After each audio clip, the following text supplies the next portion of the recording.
দেখুন, আমার ছেলে বলে বলছি না, ওর মতন ছেলে হয় না, কিন্তু ও একটু সাজগোজ পছন্দ করে।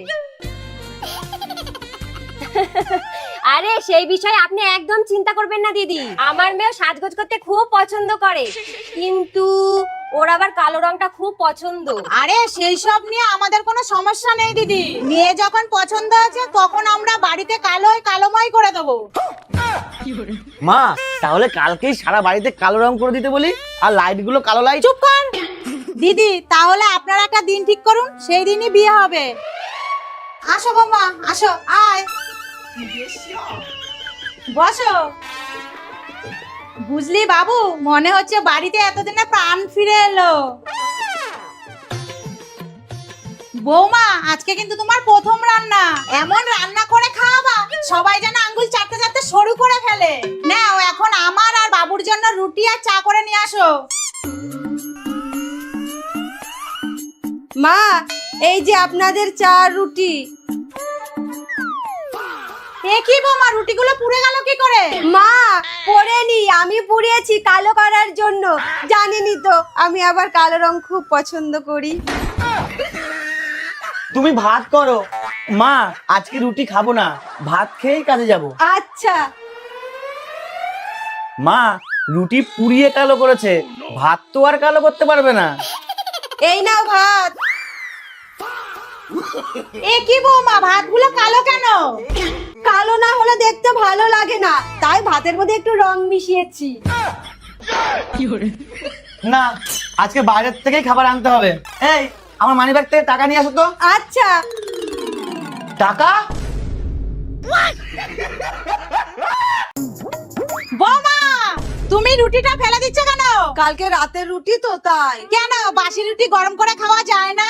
শোনো, রুটি খাওয়ার থেকে বানাতে বেশি সময় লাগে, আবার বানানোর থেকে রোজগার করতে বেশি সময় লাগে, বুঝলা? বৌমা, এতগুলো তেল লাগে রান্না করতে? সত্যি করে বলো তো, তুমি রান্না জানো তো নাকি তোমার মা মিথ্যা কথা বলেছে? জানি। চুপ করো। জানলে কেউ এত তেল দিয়ে রান্না করে? জল দিয়ে রান্না করলে সুস্বাদু হয়, বুঝলা?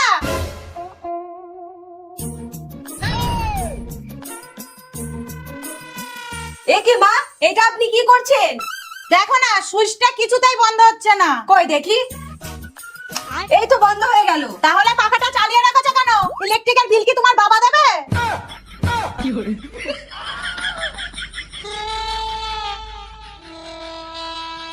এই কিপটা শাশুড়িটার একটা ব্যবস্থা করতে হবে। কি করবি? এমন করব আর কোনোদিন আমাদের কথা শোনাতে পারবে না। যদি ধরা পড়ে যায়? কিছু হবে না, চল।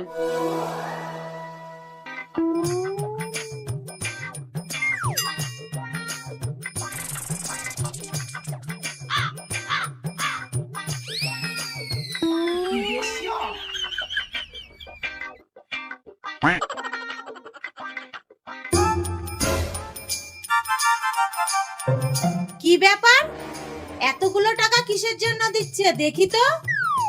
শুনুন, ঠিক 12টার সময় তুলতে হবে কিন্তু। কোনো চিন্তা করবেন না, ঠিক সময় কাজ হয়ে যাবে। এমন টাইট দেবো হাওয়াও বেরোতে পারবে না। আমাকে মারার জন্য লোক ঠিক করছে। হে ভগবান, এখন কি করি?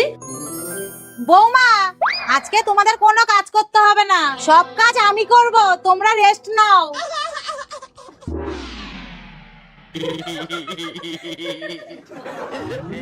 বাড়িতে কেউ আছেন? ও, আপনি চলে এসেছেন? ওই যে ওই ঘরে আছে, নিয়ে যান। আচ্ছা, এটাই তো? হ্যাঁ হ্যাঁ।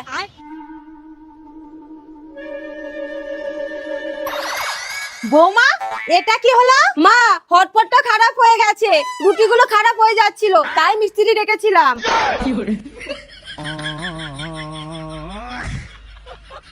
দিদি, আর কোনোদিন পেছনে লাগতে আসবে না।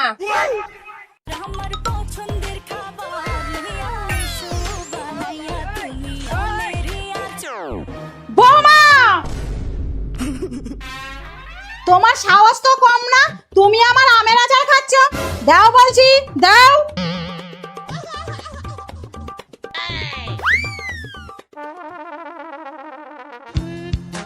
আচ্ছা দিদি, একটু আমের আচার খেলে শাশুড়ি মা এরকম করে কেন? সে অনেক বড় গল্প, পরে একদিন বলবো।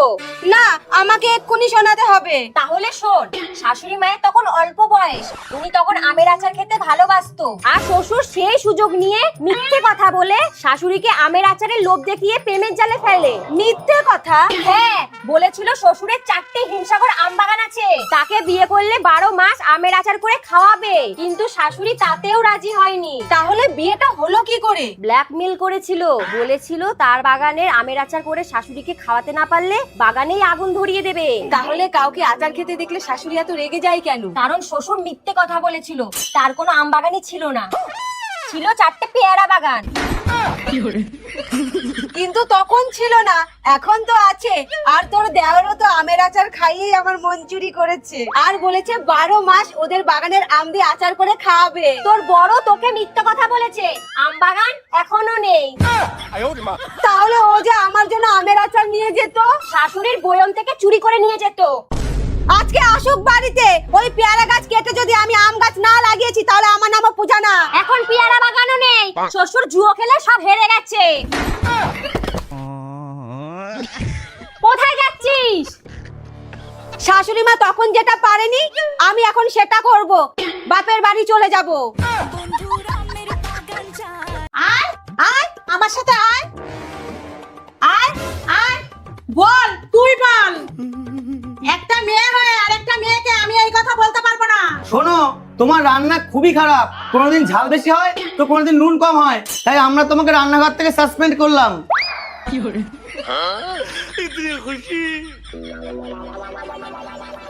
বৌমা বৌমা বৌমা বৌমা বৌমা, ও বৌমা। হ্যাঁ মা। কটা বাজে, এখনো ঘুমাচ্ছ? আসলে মা, একটা স্বপ্ন দেখছিলাম। যাও যাও, তাড়াতাড়ি জলখাবারটা বানিয়ে ফেলো। যাচ্ছি।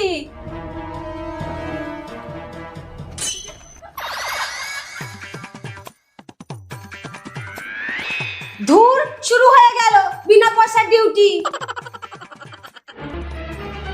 এই দাঁড়াও, কোথায় যাচ্ছ? মুভি দেখতে। বাহ বাবা বাবা বাহ, যেই ছুটি দিন পেয়েছো সেই মুভি দেখতে চলে যাচ্ছ না? মাও তো যাচ্ছে। ও, আর আমি এই বাড়ির ঝি চাকর না, সারাদিন তোমাদের জন্য শুধু খুঁটি রেড়ে যাব। আমার তো আর সকালাত বলে কিছু নেই। তাহলে তুমিও চলো আমাদের সাথে মুভি দেখতে। এই সত্যি? তুমি 2 মিনিট দাঁড়াও, আমি এক্ষুনি রেডি হয়ে আসছি। আরে আরে শোনো। চলো চলো, আমি রেডি।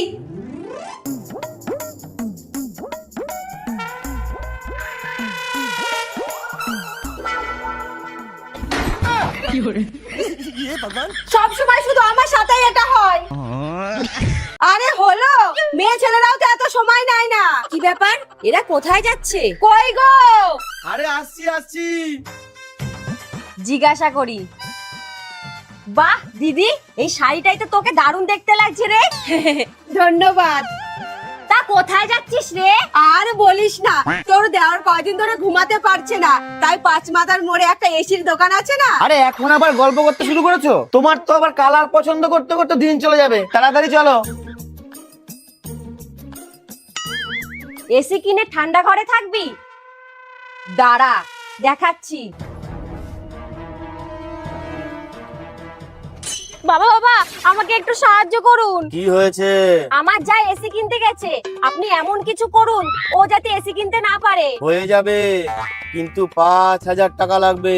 এই নিন, কাজ হয়ে যাবে তো বাবা? তুই নিশ্চিন্তে বাড়ি চলে যা, মনে কর কাজ হয়ে গেছে।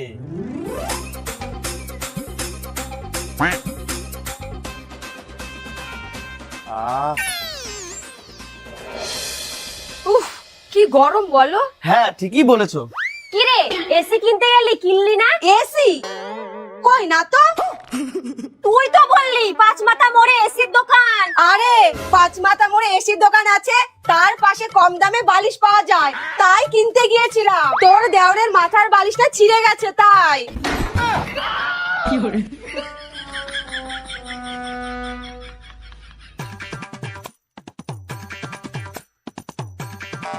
বাবা, আমার ভুল হয়ে গেছে, দয়া করে আমার টাকাটা ফেরত দিন। যেটা একবার ঢুকে যায় সেটা আর বের হয় না।